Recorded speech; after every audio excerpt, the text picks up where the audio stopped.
And now, Lifestyles Unlimited presents the Real Estate Investor Radio Show.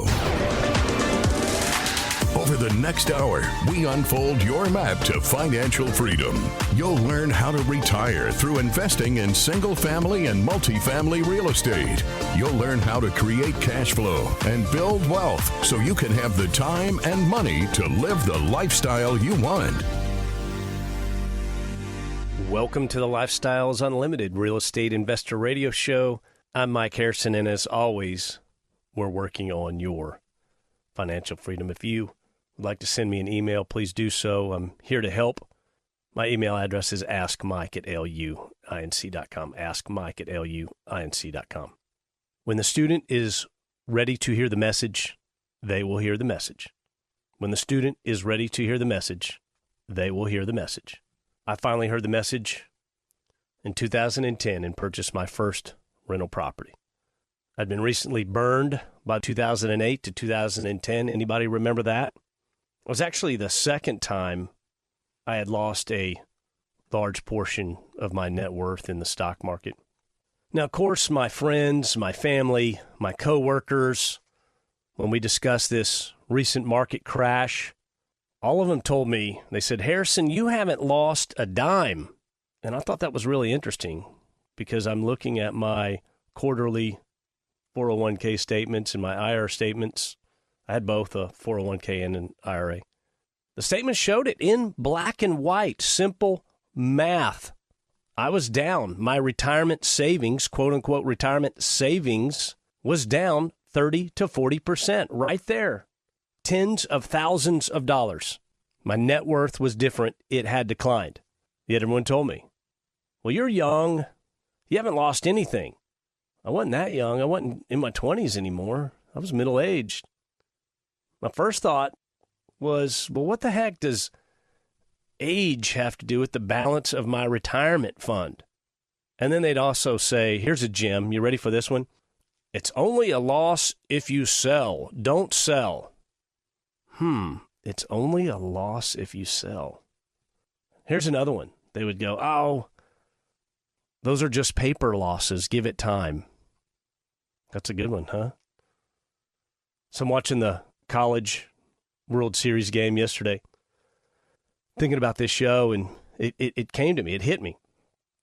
I'm thinking, okay, if we're playing baseball and the other team scores 2 runs in the first inning, my team continues to play. By the 8th inning, we score 2 runs. We tie the game. Do we now pretend the other team never scored those 2 runs? Do we now pretend that we were not down by 2 runs? We're still in the game. What if we end up losing 3-2? Do we still pretend the other team did not score those 2 runs? Just because at some point we tied it up, we came back, we evened it, we evened the score? No.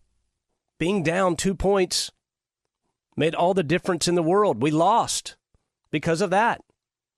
So why is it okay when the stock market goes down, also known as corrects, and I'm using my quote fingers here, corrects. I hate that word. Corrects has a connotation that something was wrong to begin with. If I correct my child for poor behavior, that was wrong. Here is proper behavior. That's a correction.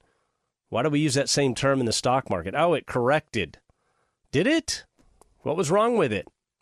Do we really kid ourselves into believing that we never lost any money? Yes, we do. Society, we have told ourselves, you didn't really lose. It's a paper loss. Stick with it. It'll come back. No, you lost money.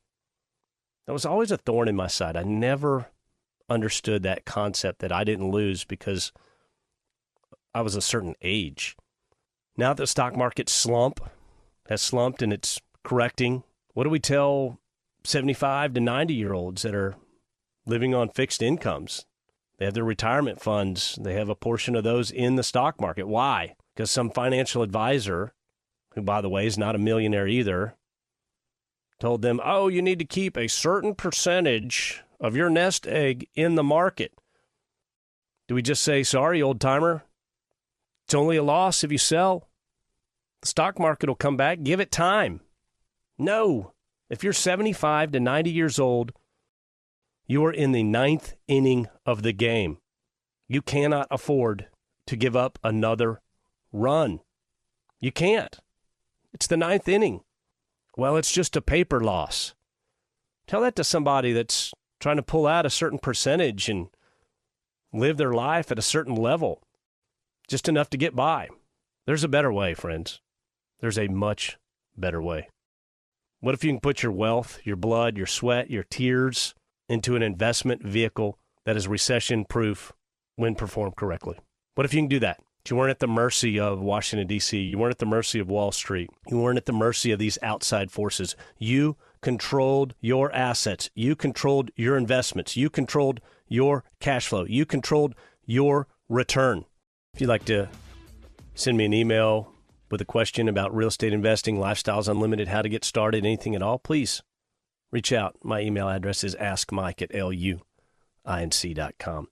If you miss any parts of this show, or if you were just now tuning in, you can find us on your favorite podcast app right there on your smartphone. Just type in Lifestyles Unlimited Real Estate Investor Radio Show, subscribe.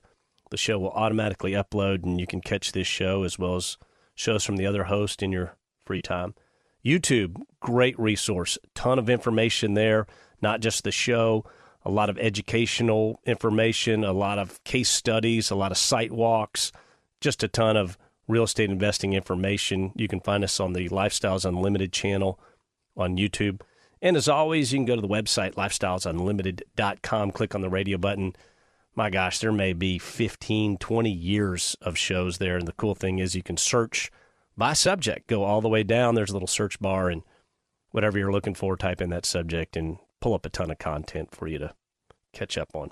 Let's discuss the recession that we're in for a moment. And we are in a recession. They can't really announce it because GDP, the technical definition is GDP needs to be down for 2 quarters in a row for a quote-unquote recession. And keep in mind that economics is hindsight. You look over your shoulder and you say, okay, here's what happened, so here is the phase that we're in. But recessions are natural.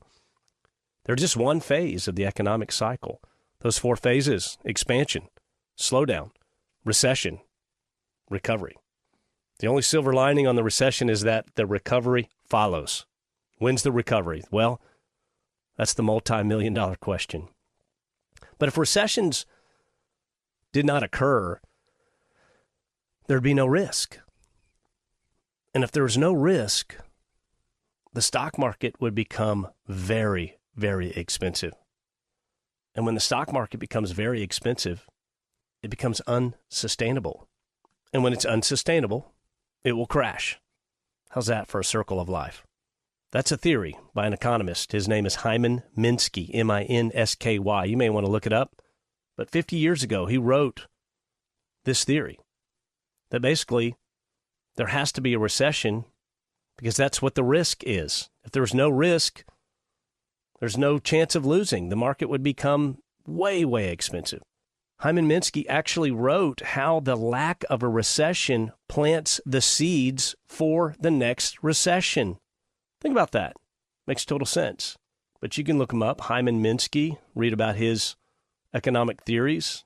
I like that kind of stuff. Maybe you do too. But when you understand his theory, you'll understand that it's not if, it's when will the market crash. Markets always crash. It's been a while. It's been a long run, but it always happens.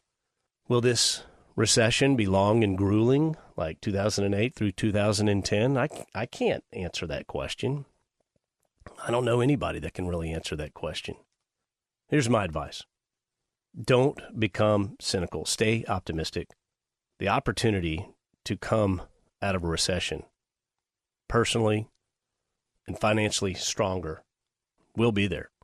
Real estate investors always come out stronger on the backside, provided they have positioned their assets conservatively.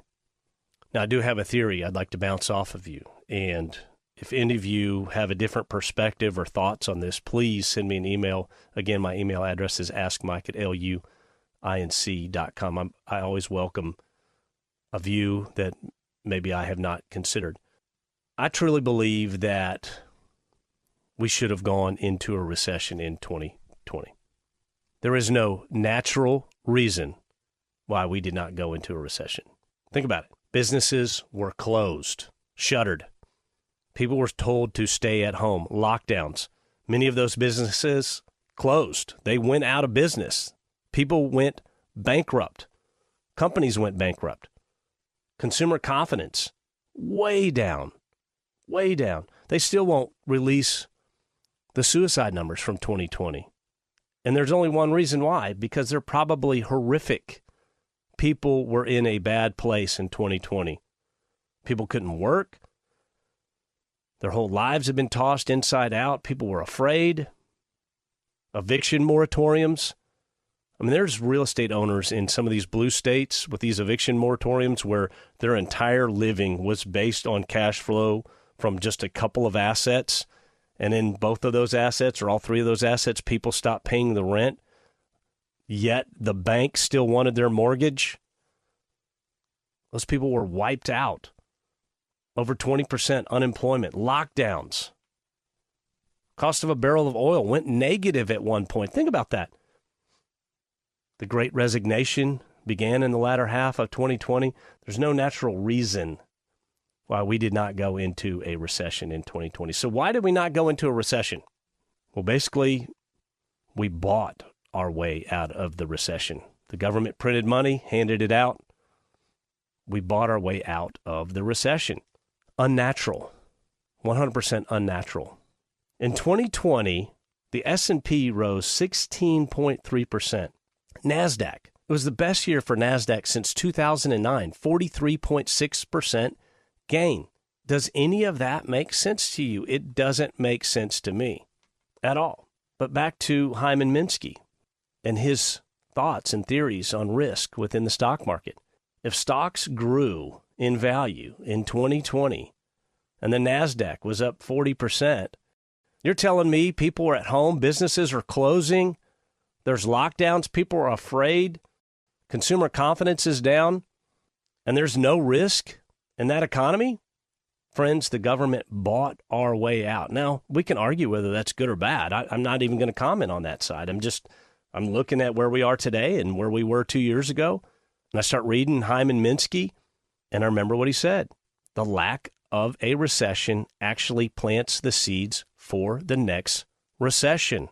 Based on that, you had to know a recession was coming. So ask the same question that I asked in the first segment. What if you could put your wealth, blood, sweat, tears into an investment vehicle that is recession-proof when performed correctly? When the student is ready to hear the message, they will hear the message. I'm Mike Harrison. The rich get richer and the poor get poorer, not because that's the way it's set up, but because of the knowledge. When put into action, knowledge is power. At Lifestyles Unlimited, we empower you to live the lifestyle of your dreams through passive real estate income. For over 30 years, our successful members have shared their knowledge through case studies, classes, and mentoring. Tap into that knowledge. Attend a free workshop online. Register now at lifestylesunlimitedworkshop.com.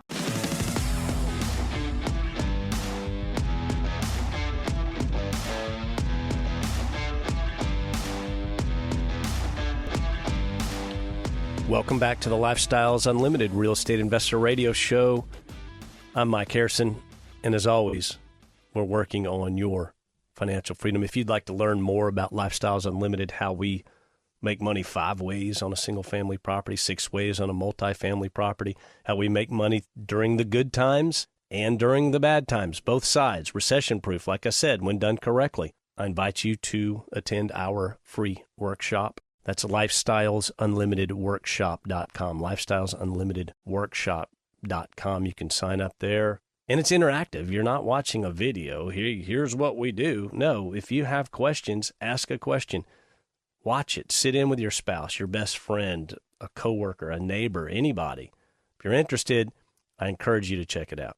Now, if you'd like to join Lifestyles Unlimited, we're running a promo right now. You can join 2 years of financial freedom. Our financial freedom program typically retails for $740. It's only $297 if you use this promo code SAVEBIG, all capital letters, save big, and that's at GiveMeTotalFreedom.com.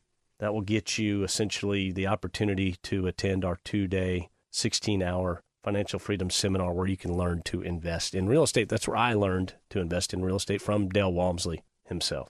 Now for the fun part of the show. I want to compare and contrast two different relationships. Dale Walmsley will talk about risk in the stock market versus real estate, and he describes it as the stock market is a bullet and real estate's a train. And what he means by that is if you're investing in the stock market, you could literally wake up and that market is headed down that morning. You could be at work and at 1 o'clock someone says, "Hey, Joey, have you seen what's going on in the stock market? There's a massive sell-off." And it's a bullet. You can't get out of the way. Boom, the gun has fired. You're hit. You can't get out of the way. When the market goes, it goes instantly, rapidly, immediately, all day long. And if you're a mutual fund investor and you log in to sell your mutual funds, guess what? That deal is settled at the end of the day. So you have to watch that 400, 500-point drop, 1,000-point drop, and then the deal is executed. You can't get out of the way. Stock market's a bullet. Now, real estate investor, you're standing on the train tracks and somebody comes along and they say, "Hey, there's a train coming." And that may be a metaphor for a change in real estate, maybe a downturn in real estate. "Hey, there's a train coming." "Yeah, when's it going to be here?" "Oh, a few days from now, a few hours from now." Well, you can see the train a long distance away. You have time to react and you just step off the tracks. So real estate investors, we can make changes. We can make decisions. We can adjust and prepare for this oncoming recession train. So we have the ability to adapt. You just don't as a stock market investor. And that's how Dell describes it. But I'm going to take a little liberty here for the remainder of the show, and I'm going to compare the two as a relationship, a metaphorical relationship. So as you hear this, imagine this is you in the relationship with the other individual. So you're a young man, young woman, just now getting on your feet. Maybe you just got out of college or got your first real job, decent job, okay salary, and you start dating stock market. And at first it's fun, it's exciting, new, fresh, right? Every new relationship has that edge to it. The crazy thing is everyone loves stock market, everybody.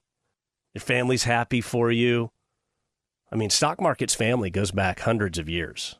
Everyone tells you stock market is the future. Stock market is the key to happiness, the key to prosperity. You just need to spend 40 years with stock market. 40 years. But that's okay. You're young. And of course, everyone's so happy for you. This is exciting. But as you get into the relationship, you realize, wow, stock market's really needy. Stock market wants 20% of your income every month. No questions asked.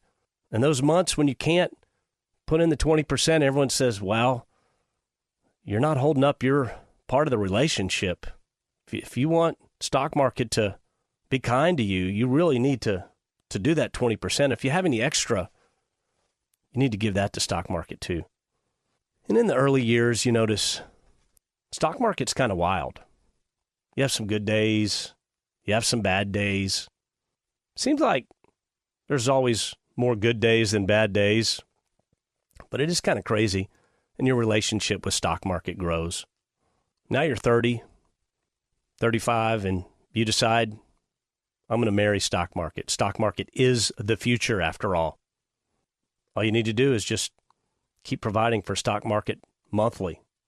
And the trade-off is when you're old, you're ready to retire. When you can't work, stock market's promised to take care of you. Again, your family is so excited for you. Your friends are excited. Of course, they're all dating stock market's brothers and sisters, cousins. Your boss is really happy.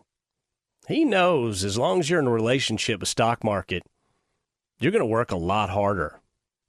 He knows as much as anyone. Stock market needs at least 20%. And as you get a raise, you grow and you add more. And if you can even add more than 20%, your boss knows that that's really going to be a successful relationship. I got a great employee that's going to work even harder because of their relationship with stock market. And you all agree, stock market, yeah, bit wild, really needy, but stock market's what's best. Now, a few years into the relationship, you wake up one day and stock market is having an emotional meltdown. Stock market has absolutely flipped out to such a degree you can't even talk to stock market. Stock market takes off, you don't know where. Later that day, you log in and you see your savings has been cleaned out by stock market. Stock market's taken 30 to 40% of your savings, left town. You wonder what the heck is going on. You're upset. You mention this to your friends, your family, your coworkers, and they all say, get over it. Stock market does this every now and then. It's no big deal. This isn't going to hurt. You're still young. You wonder what the heck age has to do with it. You finally get a hold of stock market. Stock market tells you, sorry, that was a bad day. There may be a few more of those in the next few months, but I'll get over it. Things will be fine in a few years. Stock market tells you that you are the problem, not stock market. You should have known this was going to happen. You signed up for this. In the meantime, stock market still wants 20% a month. Talking about an individual that essentially tied themselves to stock market because stock market comes from a good family. Stock market's what everybody does. Stock market is the way to prosperity and a golden future. And we're going to fast forward 40 years. This person's been with stock market that long. Their body's old. Their body's broken. They get to the part where they cannot work anymore. And they're looking back and they say, you know, my relationship with stock market's been up and down. But I'm ready for stock market to do what was promised, to provide. That's what the deal was. You look back and stock market's freaked out 5 times in 40 years and each time ran off with 20 to 40% of your income. But that's all right because that's what stock market does. That's what you've been told. And you've soldiered on for 40 years. Now stock market begins to pay you back. And you look at the payment and you notice a big portion's missing. And you say, stock market, what's going on here? Where's the rest of my money? Stock market says, well, I give a big chunk of that to Sam. Who's Sam? Sam's my very close friend. Sam takes care of me. Every time I give you money, I have promised to give Sam money. In fact, the more I give you, the more I'm going to give Sam. And I realized that the deal didn't work. The relationship was one-sided. You tell stock market, you're not happy. Stock market says to you, look, you just didn't give me enough. I know you can't make it, or you're barely getting by, or you're not living the life that you thought you would, but you just didn't give me enough. This is your fault. So that's the story for the majority of Americans out there. But what if this individual, after 10 years, 15 years, 20 years of being in that toxic relationship with stock market, decided they had enough and they broke up with stock market? Well, I thought you'd never ask. So here's that story. 15 years after the crazy toxic relationship with stock market, Joe has had enough. He divorces stock market and moves on. For a while, Joe doesn't know what to do, but he ends up going out with some new friends and he goes to a seminar and he knows this shy person that he meets. And this is real estate.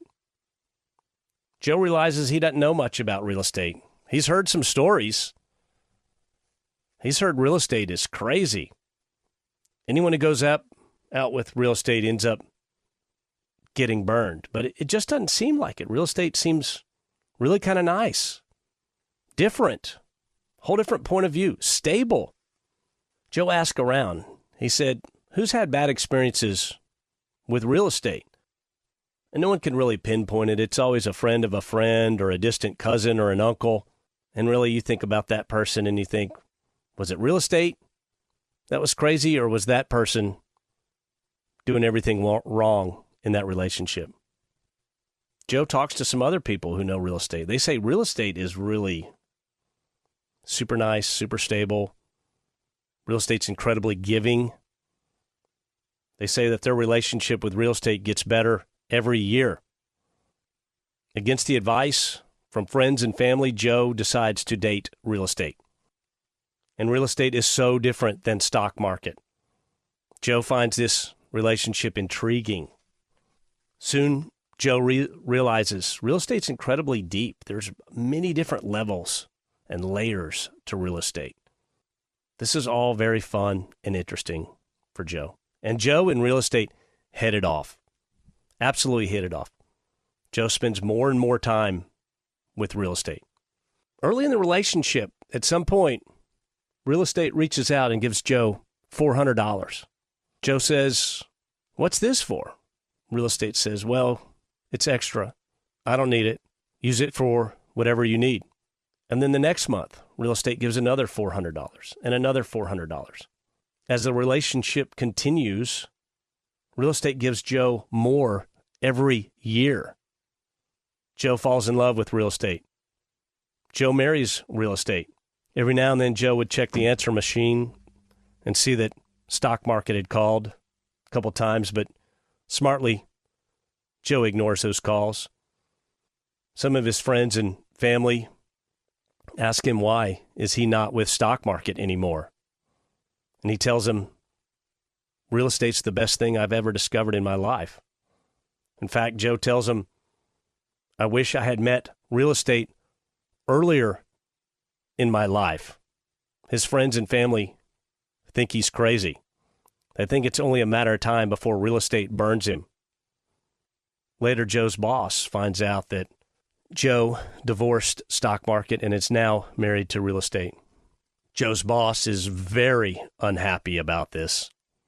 Almost jealous, it seems. The relationship with Joe's boss becomes a little dark. Joe's boss is short with him. Finally, Joe talks to his boss and says, "What's going on? Why are you so upset?" Joe's boss says, "Look, I know you're with real estate and you're spending way too much time with real estate." Joe says, "That's not true. I really don't spend any time at all with real estate. She's not near as needy as stock market. She's really been great to me. It's a big difference." Anyway, Joe continues working for a few more years, and one day real estate comes to him and says, "You know, Joe, I know you're not that happy. Why don't you quit your job and I'll take care of you?" And Joe says, But what about all that money?" Real estate says, "Here, quit your job. Next year, I'll give you more. The next year after that, I will give you more. Every year will be better than the last." And Joe and real estate live out their days. Years later, Joe passes away. And at that time, real estate does one final act of giving. Real estate takes care of Joe's children with a giant real estate portfolio, tax-free, and promises to pay Joe's heirs and children. Now, my friends, which relationship would you rather be in? I know that metaphor was rather dramatic, kind of long, but I really want to emphasize the difference between being a stock market investor and being a real estate investor. One is frantic, one is fraught with anxiety, and one is simple. It's easy. It's a map. You follow a map. Do this, not this. You continue to invest. You continue to grow. You continue to create cash flow, the cash flow snowball, one single-family property at a time, one multifamily property at a time. 11 years ago, I had one property. Today, I'm a partner in over 3,500 doors. I'm not saying that to brag. I'm saying that to show you that in a short amount of time, you can progress a real estate portfolio, a real estate relationship. You just have to start. When the student is ready to hear the message, they will hear the message. It took me, my second stock market downturn, to hear the message. Maybe not as clear at first, but it began to stimulate that change in me. The reason to do something different, to get out of the toxic relationship, to get out of a relationship that, quite frankly, is one-sided. That stock market relationship is one-sided. The market never paid me a dime. It never took my family on a vacation. It was always the promise down the road. If you do this, when you're 60, I will do this. Friends, start with small, good choices and compound them. One rent house won't retire you, but it's a start. One passive investment of $25,000 won't retire you. It's a start. Make one small, good choice for yourself. Make another choice tomorrow. Create cash flow. Compound the cash flow. Reinvest and repeat. Do something today your future self will thank you for. The information and opinions you hear on the Lifestyles Unlimited Real Estate Investor Radio Show are those of the hosts, guests, and callers. The Lifestyles Unlimited Real Estate Investor Radio Show is for entertainment purposes only. Please consult a professional regarding your personal investment needs. Nothing presented constitutes an endorsement, recommendation, offer, or solicitation to buy or sell any product or security.